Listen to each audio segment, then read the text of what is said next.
This is Wretched Radio with Todd Friel. The most relevant Christian talk show on this station at this time. This is Wretched Radio. You watch this.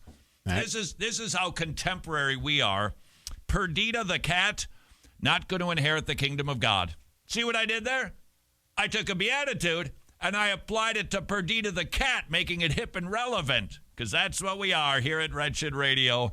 I don't know if you've seen this. So many people have. Who's doing the writing? I thought it was New Jersey. It's actually North Carolina. A cat put up for adoption received 175 offers for adoption.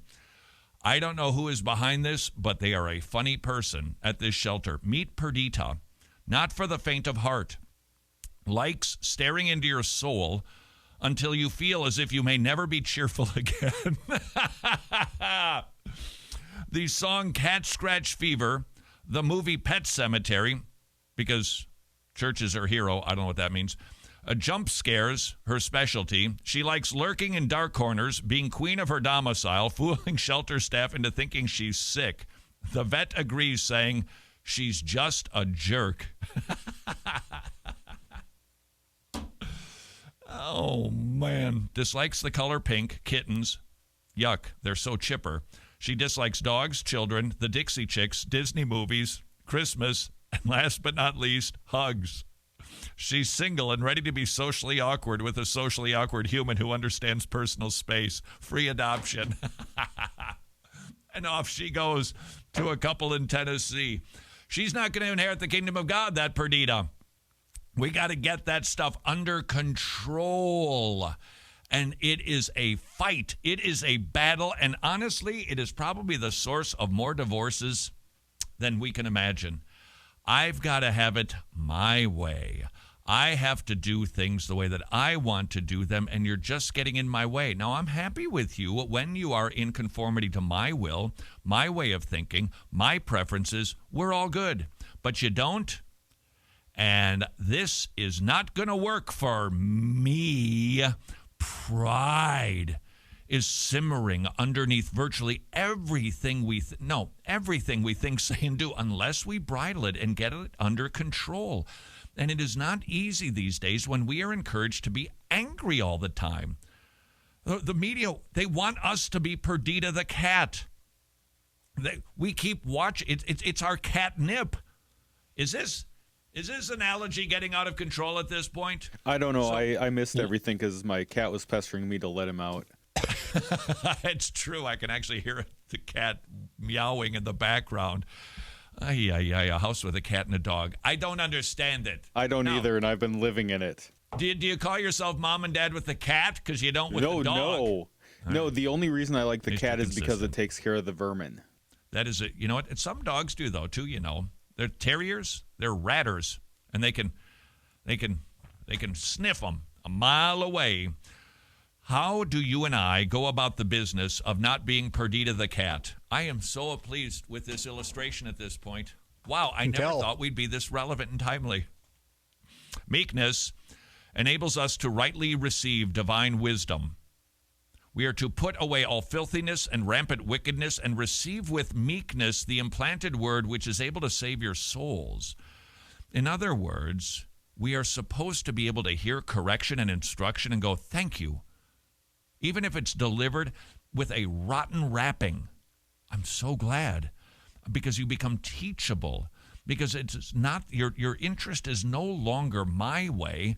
It is being conformed into the image of the Son. Augustine, or Augustine if you live in Florida, after the fear of the Lord, he said meekness is the second most essential virtue when it comes to biblical interpretation.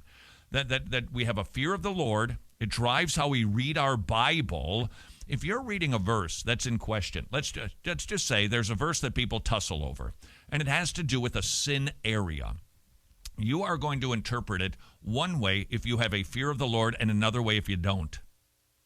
If it's possible and you don't fear the Lord, I'm going to take that option so I can do that behavior. You fear the Lord? Not a chance. I am not going to touch that sin or that potential sin with a 10-foot pole. Fear of the Lord, it's a big deal. It'll drive your interpretation. But so will meekness. Because meekness means that I receive it not so that I can be puffed up or more knowledgeable or right than somebody else, but so that I can understand my need for Jesus. I'm not sure. I haven't seen it yet. But Paul Washer, I saw somebody had posted from the G3 conference, Paul Washer. Imagine this. He was passionate about something. Shocking. Yeah. Oh, he was. No, he really was this time. He was scolding. I think he was after Calvinists. Hey, with the attitude. Now, he wasn't condemning their theology or them as a person. Watch the attitude. It should be cultivating a sweetness about you, not a crabbiness about you.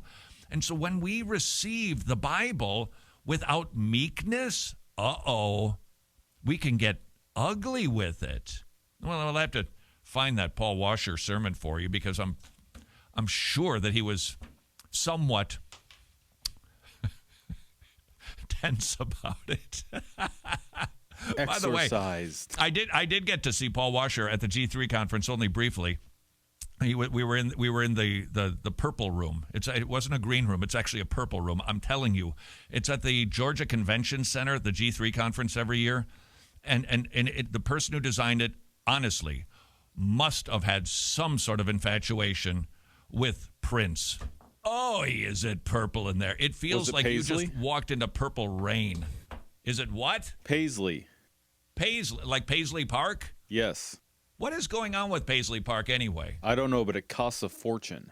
But did anybody buy the place? Did he give it to anybody? I don't know. All I know is it's some sort of a museum that you can take tours it's I think it starts at like $75. Yeeks. Let me just tell you something, man. Elvis doesn't charge that much. He loved the little people. The virtue of meekness enables us to share divine wisdom with others. Paul to Timothy, the Lord's servant must not be quarrelsome, but kind to everyone, able to teach, patiently enduring evil, correcting his opponents with gentleness. Do you think any talk show host, you pick your network, I don't care which one, Fox, CNN, MSNBC, do you think any of those hosts keep this in mind? Okay, I'll tell you who maybe does to a degree. Man, maybe it's not, it's just the way that Juan Williams. He comes warm most of the time to not being and outraged. Doesn't mean he's right on anything. I'm just saying, at least he's gentle.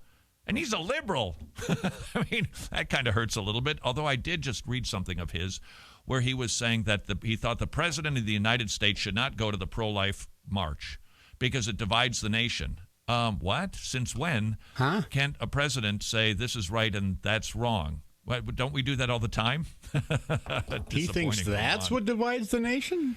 Well, that's a fruit of what divides the nation. Harshness hinders the transmission and reception of truth, while gentleness assists it. That's big.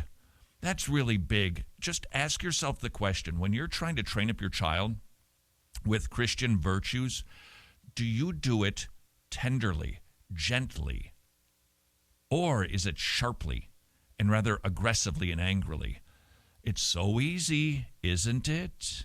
But if you want your kids to understand and receive truth, gentleness is the delivery mechanism that brings it home the best. Don't you learn best that way? Now, does that mean that a sermon can never be, hey, your porn addiction, it's got to go? Doesn't mean that. But it's not a, I hate you, you're pornographer. Disgusting. It's not that. It's under control. It doesn't mean watered down. But in most instances, when we talk with one another, we're not talking about oratory and specifically preaching, because preaching has always got teaching in it, but it has an element of exhortation. Conversation is usually not going to have that sort of, it's just going to be teaching and encouraging and exhorting, but that it doesn't have that fire, especially the fire of anger. The virtue of meekness is necessary to the flourishing of Christian community. The key to maintaining the unity of the Spirit in the bond of peace lies in adorning ourselves with all humility and gentleness toward one another, with patience, bearing with one another in love. Now, here's where this gets tricky for us.